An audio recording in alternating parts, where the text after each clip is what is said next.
एक 3 सितारा जनरल जो एक सब्जी बेचने वाली दादी के सामने 90 डिग्री पर झुका। दोस्तों, वीडियो शुरू होने से पहले जरा इसे देखिए। एक 70 वर्षीय दादी, जिनका पहनावा बहुत ही साधारण था, को एक सैन्य अड्डे पर अपने पोते से मिलने से मना कर दिया गया। लेकिन फिर उस दादी ने अपना मोबाइल निकाला और फोन किया, जनरल साहब, मैं सीता देवी बोल रही हूं। और ठीक 10 मिनट बाद एक 3 सितारा जनरल मुख्य द्वार से दौड़ता हुआ बाहर आया, उस दादी के पास पहुंचा और 90 डिग्री पर झुककर सम्मानपूर्वक प्रणाम किया। माँ जी, मुझे माफ कर दीजिए, मैं देर से आया। आपके रोंगटे खड़े हो गए, है ना? लेकिन यह तो अभी शुरुआत भी नहीं है। जब इस दादी की असली पहचान सामने आएगी तो उस 27 वर्षीय अभिमानी युवा अधिकारी को अपने जीवन में एक ऐसे चौंकाने वाले अंत का सामना करना पड़ेगा जिसकी उसने कभी कल्पना भी नहीं की थी। अगर आप इस कहानी को अंत तक देखेंगे तो आप जरूर कहेंगे, अरे वाह, यह एक सच्ची कहानी है। अभी सब्सक्राइब और लाइक का बटन दबाएं और आपका दिन खुशियों से भरा हो। चलिए कहानी शुरू करते हैं। यह कहानी उत्तर प्रदेश के एक सैन्य कमांड मुख्यालय की है। अगस्त की एक तपती दोपहर थी और सूरज आग उगल रहा था। गर्मी इतनी तेज थी कि सड़क पर डामर भी पिघलता हुआ महसूस हो रहा था। एक बूढ़ी दादी लाठी के सहारे लड़खड़ाती हुई मुख्य द्वार की ओर बढ़ रही थीं। उनकी पीठ झुकी हुई थी और हाथ में कपड़े का एक पुराना थैला था जो शायद 20 साल से भी ज्यादा पुराना लग रहा था। उन्होंने जो पुरानी साड़ी पहनी थी उसका रंग उड़ चुका था और कई जगहों से सिलाई उधड़ गई थी। पैरों में पहनी काली चप्पलें आगे से इतनी घिस चुकी थीं कि उनका सफेद हिस्सा दिखने लगा था। उनका चेहरा झुर्रियों से भरा था और हाथों पर काले धब्बे थे। वह बिल्कुल किसी आम गांव की दादी की तरह दिख रही थीं। अपने भारी थैले को दोनों हाथों से संभाले हुए दादी धीरे धीरे गार्ड पोस्ट के पास पहुंची। पोस्ट के अंदर से आती ठंडी हवा और दादी के माथे पर पसीने की बूंदों में एक अजीब सा अंतर था। उफ, कितनी गर्मी है, उन्होंने अपनी साड़ी के पल्लू से माथा पोंछते हुए कहा। अंदर बैठे एक सिपाही ने खिड़की खोली और पूछा, दादी, क्या काम है, कहाँ जाना है? दादी ने अपने थैले को कसकर पकड़ते हुए कांपती आवाज में जवाब दिया, मैं सिपाही राहुल सिंह की दादी हूं, मैं अपने पोते से मिलने आई हूं। सिपाही के चेहरे पर थोड़ी चिढ़ दिखाई दी। शायद गर्मी की वजह से उसने रूखे स्वर में पूछा, पहले से अपॉइंटमेंट लिया था? आधार कार्ड लाई हो? दादी ने जल्दी से अपने थैले की जिप खोली और आधार कार्ड खोजने लगी। उनके हाथ इतने कांप रहे थे कि कार्ड लगभग जमीन पर गिर ही गया था। हाँ, ये रहा। तो रजिस्ट्रेशन फॉर्म कहाँ है दोस्तों? क्या आप इस दादी की ममता को महसूस कर सकते हैं? इतनी गर्मी में वह सिर्फ अपने पोते से मिलने के लिए इतनी दूर से आई थी। लेकिन सिपाही ने एक लंबी सांस ली और बेरुखी से कहा, दादी, मिलने के लिए 3 दिन पहले रजिस्ट्रेशन करवाना पड़ता है। ऐसे अचानक आने पर अंदर जाने की इजाजत नहीं मिलेगी। दादी के चेहरे की मुस्कान फीकी पड़ गई। 3 दिन पहले? मैं तो आज ही पहली बार इस शहर में आई हूं। मैं सुबह 5 बजे मध्य प्रदेश के एक गांव से निकली थी। 5 घंटे से ज्यादा का सफर तय किया है। दादी की आवाज धीमी हो गई। मेरे पोते ने पिछले हफ्ते चिट्ठी भेजी थी। कारकात इंतरबात अतीन से ही बचा कर रहे हैं। कह रहा था कि दादी की बहुत याद आ रही है, मिलने के लिए बुलाया था। सिपाही ने सिर हिलाया और ठंडक से कहा, नियम तो नियम है दादी, इसे बदला नहीं जा सकता, माफ करना। दादी ने अपने दोनों हाथ जोड़ लिए और विनती की, बेटा, बस थोड़ी देर के लिए, बस एक बार उसका चेहरा देखने दो। मैं बूढ़ी हो गई हूं, 70 साल से ज्यादा की हूं, इतनी दूर से आई हूं, बस का किराया भी मैंने पाई पाई जोड़कर इकट्ठा किया है। उनकी आवाज कांपने लगी। खेत का काम भी मैंने पड़ोसियों को सौंप दिया है और सोचा था कि पहली बार शहर भी देख लूंगी। ठीक उसी समय गार्ड पोस्ट का दरवाजा जोर से खुला। एक अधिकारी अकड़कर बाहर निकला। उसका नाम लेफ्टिनेंट आर्यन शर्मा था, 27 साल का। वह मिलिट्री अकादमी का टॉपर था और उसका अहंकार आसमान छू रहा था। उसके जूते शीशे की तरह चमक रहे थे। वर्दी पर एक भी सिलवट नहीं थी और उसकी जॉलाइन किसी ब्लेड की तरह तेज थी। लेकिन सबसे खास बात उसकी ठंडी आंखें थीं। लेफ्टिनेंट आर्यन ने एक नजर स्थिति पर डाली और फिर ठंडे स्वर में कहा, जैसे उसे कोई परेशानी हुई हो, यह क्या शोरगुल हो रहा है? गार्ड ने तुरंत रिपोर्ट किया, सर, एक दादी बिना रजिस्ट्रेशन के मिलने आई है। लेफ्टिनेंट आर्यन ने दादी को ऊपर से नीचे तक देखा और फिर तिरस्कार से हंसा। दादी, उसकी आवाज बर्फ की तरह ठंडी थी। आपको पता है यह कौन सी जगह है? दादी ने घबराकर जवाब दिया। मैं अपने पोते से मिलने आई हूं।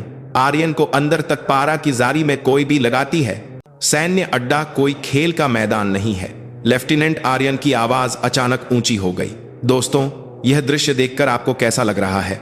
मुझे तो सच में बहुत गुस्सा आ रहा है। दादी ने सिर झुका लिया। उनकी आंखों में आंसू आ गए। माफ कर दो बेटा, मैं सच में बस एक बार अपने पोते का चेहरा देखना चाहती थी। लेफ्टिनेंट आर्यन ने सीने पर हाथ बांधे और भी घमंड से कहा, क्या आपको 3 दिन पहले रजिस्ट्रेशन करवाने के नियम के बारे में नहीं पता? इसे प्रक्रिया कहते हैं। प्रक्रिया? कांपती आवाज में दादी ने कहा, मैं सच में नहीं जानती थी। मैं गांव से पहली बार आई हूं। खेत का काम छोड़कर यहां तक पहुंची हूं। लेकिन लेफ्टिनेंट आर्यन ने जो अगली बात कही वह वास्तव में हद से ज्यादा थी। दादी, मैं साफ साफ कहता हूं। उसने फिर से दादी के पहनावे को देखा। आपका पहनावा ठीक नहीं है। अगर आप इस तरह के पहनावे में आएंगी तो हमारी यूनिट की छवि खराब हो सकती है। बेहतर होगा आप घर वापस चली जाएं। यह सुनते ही दादी का चेहरा पीला पड़ गया। दूसरे गार्ड भी एक दूसरे को देखने लगे। उनके चेहरे पर भाव थे, वाह, यह तो बहुत ज्यादती है। दादी ने अपना सीना पकड़ते हुए कांपती आवाज में पूछा, यूनिट की छवि खराब? क्या मेरा पहनावा तुम्हारी नजर में इतना गिरा हुआ है बेटा? लेफ्टिनेंट आर्यन ने मुंह फेर लिया और हाथ हिलाया। बस नहीं, मतलब नहीं। नियम होता है। जल्दी यहां से जाइए। दादी की आंखों से एक आंसू गिरा। मैं बस। उसी समय एक हवलदार जो वहां खड़ा था अब और बर्दाश्त नहीं कर सका और बीच बचाव करने की कोशिश की। लेफ्टिनेंट साहब, इजाजत हो तो? बेचारी दादी इतनी दूर से आई हैं। लेफ्टिनेंट आर्यन ने तीखी नजरों से उसे देखा। हवलदार, यह तुम्हारा मामला नहीं है। हवलदार तुरंत चुप हो गया और पीछे हट गया। दोस्तों, अगर आप इस स्थिति में होते तो आप क्या करते? सच में गुस्सा दिलाने वाला है ना? दादी कुछ देर वहीं खड़ी रहीं। फिर अचानक उन्होंने अपने थैले से कुछ निकाला, एक मोबाइल फोन। लेकिन रुकिए, कुछ अजीब था। वह फोन एक नया स्मार्टफोन मॉडल था जो एक साधारण गांव की दादी के लिए बहुत आधुनिक था। एक गार्ड ने हैरानी से पूछा, दादी, आप किसे फोन कर रही हैं? दादी ने एक रहस्यमयी मुस्कान के साथ धीरे से कहा, 1 मिनट, मैं किसी को फोन करने की कोशिश कर रही हूं। 1 मिनट रुकिए। दोस्तों, क्या आपको कुछ गड़बड़ लग रही है? एक साधारण गांव की दादी के पास लेटेस्ट स्मार्टफोन है और उनकी जो आवाज पहले कांप रही थी वह अब अचानक शांत हो गई है। और उनकी आत्मविश्वास से भरी मुस्कान, ऐसा लगता है कि कुछ बड़ा होने वाला है। दादी ने फोन की स्क्रीन पर नंबर मिलाया। 2-3 बार घंटी बजी और फिर फोन उठा लिया गया। हेलो। फोन के दूसरी तरफ की आवाज भारी और अधिकारपूर्ण थी।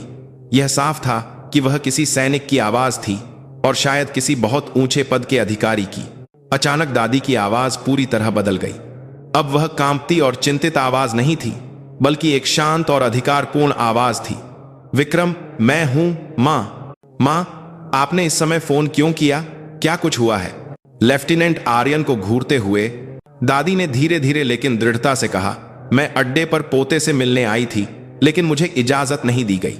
इतना ही नहीं, किसी ने मेरे कपड़ों पर टिप्पणी की और कहा कि मेरा पहनावा यूनिट की छवि खराब कर रहा है और मुझे घर वापस जाने के लिए कहा। फोन के दूसरी तरफ अचानक सन्नाटा छा गया। 5 सेकंड, 10 सेकंड, 15 सेकंड। फिर जो आवाज आई वह बहुत ठंडी हो गई थी। कौन? किसकी हिम्मत हुई ऐसा कहने की? लेफ्टिनेंट आर्यन को अचानक चिंता होने लगी और वह दादी के पास आया।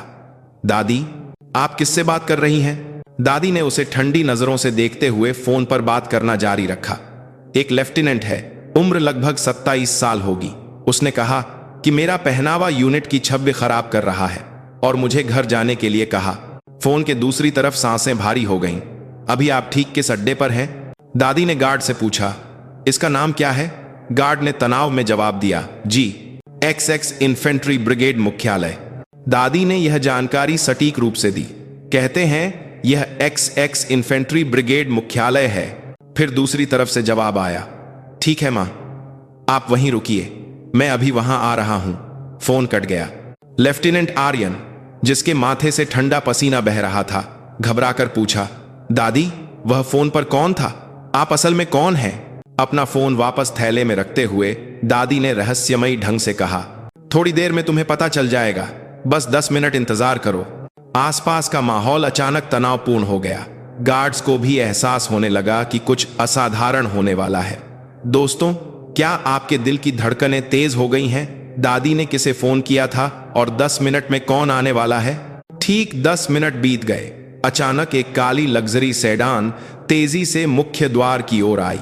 उस कार पर सेना मुख्यालय का लोगो था और एक विशेष नंबर प्लेट थी जो साफ तौर पर कोई साधारण गाड़ी नहीं थी। जैसे ही कार अचानक रुकी, वर्दी में एक ड्राइवर फुर्ती से बाहर निकला और सम्मानपूर्वक पिछला दरवाजा खोला, और जब कार से उतरने वाले व्यक्ति को देखा तो सभी गार्ड्स एक साथ सावधान की मुद्रा में खड़े हो गए। सैल्यूट। एक 3 सितारा general lieutenant general Vikram Singh पूरे रौब के साथ कार से उतरे। उनके कंधे पर 3 सुनहरे सितारे चमक रहे थे। लेफ्टिनेंट आर्यन की आंखें फटी की फटी रह गईं। उसका पूरा शरीर अकड़ गया। उसके माथे से ठंडा पसीना तेजी से बहने लगा। सैल्यूट। जनरल ने अपनी नजरें घुमाईं, फिर दादी को देखा और तुरंत लंबे लंबे कदमों से उनकी ओर बढ़े। फिर सबके सामने उन्होंने 90 डिग्री पर गहराई से झुककर प्रणाम किया। माँ जी, मुझे माफ कर दीजिए, मैं देर से आया। वहां मौजूद सभी लोग बस मुंह खोले खड़े रह गए। एक 3 सितारा जनरल एक साधारण सी दिखने वाली दादी के सामने सम्मान से झुक रहा था। दादी ने जनरल का हाथ पकड़ा और कहा, विक्रम, कोई बात नहीं, तुम जरूर व्यस्त होगे। यहां आने की क्या जरूरत थी? जनरल ने दादी के झुर्रियों वाले हाथों को अपने हाथों में लिया और ईमानदारी से कहा, कुछ भी ज्यादा महत्वपूर्ण नहीं है मां। आपका फोन मेरे लिए एक आदेश है। लेफ्टिनेंट आर्यन, जो अभी भी स्थिति को समझ नहीं पा रहा था, आगे बढ़ा। इजाजत है जनरल, इस दादी ने नियमों का उल्लंघन किया है। अचानक जनरल की नजरें लेफ्टिनेंट आर्यन की ओर तलवार की तरह तेज हो गईं। लेफ्टिनेंट, उनकी आवाज बर्फ की सिल्ली से भी ठंडी थी। तुमने अभी क्या कहा? आर्यन हकलाया। मैं बस मिलने के नियमों के बारे में बता रहा था। अभी तुरंत रिपोर्ट करो कि तुमने इस मां से ठीक ठीक क्या कहा। लेफ्टिनेंट आर्यन का चेहरा पीला पड़ गया। उसकी आवाज कांपने लगी। कि मिलने के लिए 3 दिन पहले रजिस्ट्रेशन करवाना होता है। और जनरल की आवाज और भी ठंडी हो गई। और कि उनका पहनावा यूनिट की छवि खराब कर रहा है, इसलिए बेहतर होगा कि वह घर चली जाए। जनरल का चेहरा तुरंत कठोर हो गया। आसपास की हवा जम सी गई। गार्ड्स ने अपनी सांसें रोक लीं। दोस्तों, क्या आप इस तनाव को महसूस कर सकते हैं? लेफ्टिनेंट आर्यन को अभी भी नहीं पता कि उसने ये शब्द किससे कहे थे। आखिर यह दादी है कौन? जनरल ने आर्यन से धीरे धीरे लेकिन भारी आवाज में पूछा, लेफ्टिनेंट, तुम जानते हो यह मां कौन है? आर्यन ने सिर हिलाया। जनरल दादी की ओर मुड़े, एक बार फिर गहराई से सिर झुकाया और फिर एक शांत लेकिन गंभीर आवाज में कहा, यह श्रीमती सीता देवी हैं, स्वर्गीय कर्नल मरणोपरांत अजय कुमार की विधवा, जो परमवीर चक्र से सम्मानित नायक थे। अचानक सन्नाटा छा गया, यहां तक कि हवा की आवाज भी थम गई।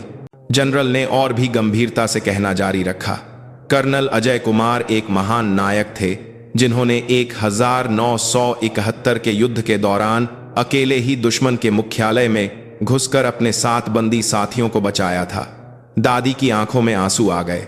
1971 की सर्दियों में भीषण लड़ाई के बीच शरीर में 5 गोलियां और 3 ग्रेनेड के छर्रे लगने के बावजूद उन्होंने अपने आखिरी साथी को अपनी पीठ पर लादकर हमारी रक्षा पंक्ति तक पहुंचाया था। जनरल की आवाज कांपने लगी।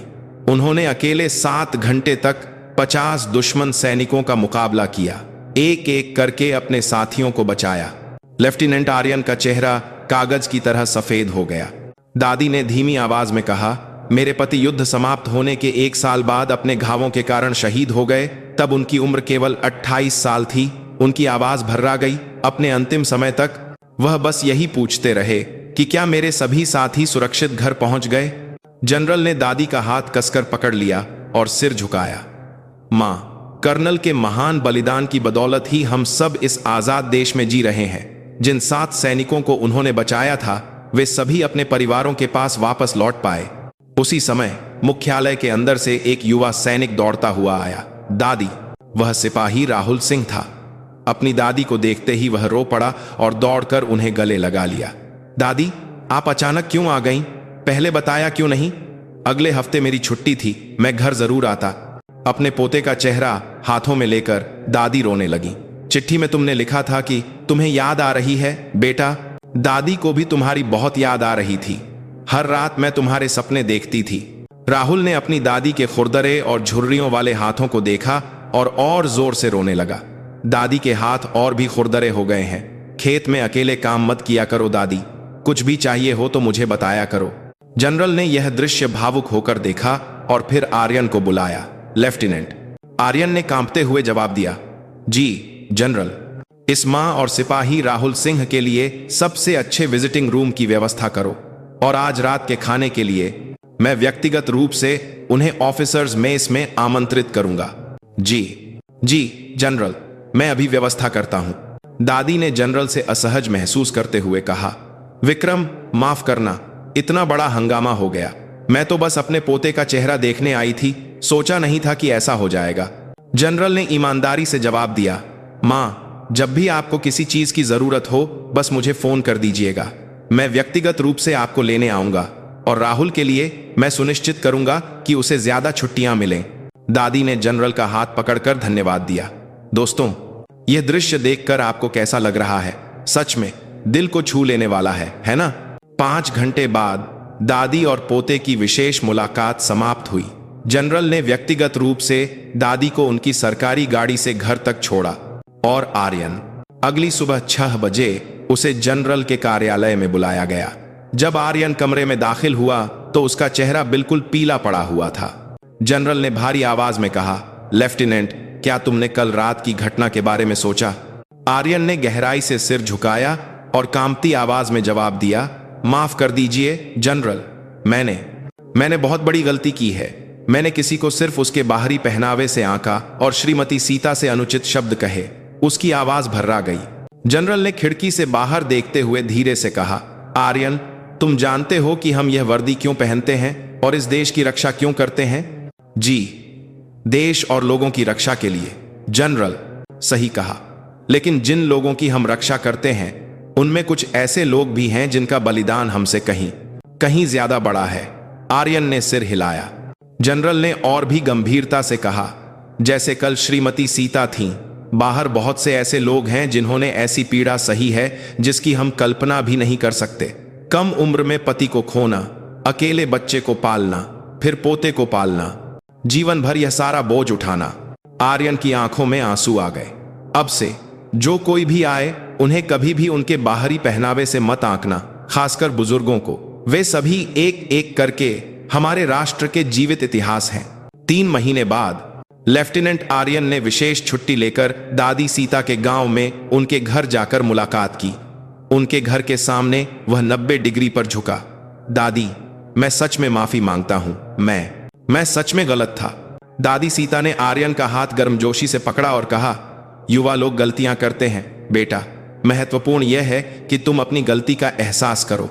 अब दूसरे बुजुर्गों के साथ भी अच्छा व्यवहार करना, ठीक है बेटा?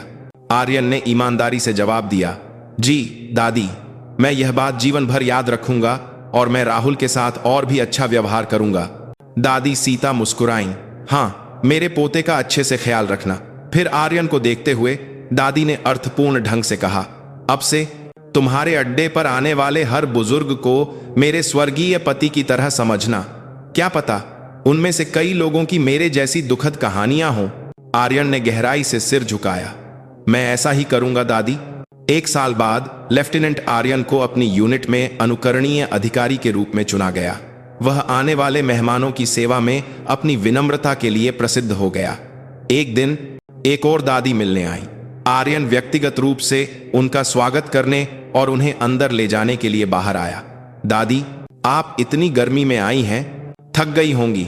आइए इस तरफ से। दादी, ठंडी जगह पर आराम कर लीजिए, मैं आपके लिए पानी लाता हूं। उस दादी ने भावुक होकर कहा, वाह, आजकल के युवा सैनिक कितने अच्छे और विनम्र हैं। बहुत बहुत धन्यवाद बेटा। दोस्तों, इस कहानी को सुनने के बाद आप क्या सोचते हैं? हम अक्सर किसी व्यक्ति को केवल उसके बाहरी स्वरूप से बहुत आसानी से आंक लेते हैं, क्योंकि उनके कपड़े साधारण हैं, क्योंकि वे बूढ़े हो चुके हैं, क्योंकि उनकी बोली भोली है। हम अक्सर उस व्यक्ति के असली मूल्य को नजरअंदाज कर देते हैं। खासकर हमारे बुजुर्गों में ऐसे बहुत से नायक हैं जिन्होंने इस देश के लिए अपनी जान जोखिम में डाली है। ऐसे बहुत से लोग हैं जिन्होंने अपने परिवार के लिए अपना पूरा जीवन बलिदान कर दिया है। उनके खुरदरे हाथ, उनकी झुकी हुई पीठ उनके पुराने कपड़े, यह सब हमारे लिए उनके बलिदान के निशान हैं। कैसा हो अगर आज से हम अपने आसपास के बुजुर्गों को एक अलग नजरिए से देखने की कोशिश करें। सार्वजनिक परिवहन में मिलने वाले दादा दादी, बाजार में दिखने वाले बुजुर्ग, उनमें से हर एक के पास जीवन की एक अनमोल कहानी जरूर होगी। और सबसे महत्वपूर्ण बात यह है कि जब हमारे पास शक्ति या पद हो तो हमें और भी विनम्र होना चाहिए। हमें लेफ्टिनेंट आर्यन की तरह नहीं बनना चाहिए, जो थोड़ी सी शक्ति पाकर दूसरों के साथ मनमानी करने लगा। वास्तव में महान व्यक्ति वह है जो कमजोर लोगों के प्रति अधिक दयालु होता है। कृपया अपनी राय कमेंट सेक्शन में साझा करें। हो सकता है आपके पास भी कोई ऐसा ही अनुभव हो या आप बुजुर्गों के प्रति अपना आभार व्यक्त करना चाहें। और अगर यह वीडियो उपयोगी लगा हो तो सब्सक्राइब, लाइक और नोटिफिकेशन बेल को ऑन करना न भूलें। आपका एक क्लिक इस तरह की सार्थक कहानियों को और भी लोगों तक पहुंचाने में मदद करेगा। अगली और भी मार्मिक और शिक्षाप्रद सच्ची कहानी में मिलते हैं। अंत तक देखने के लिए धन्यवाद।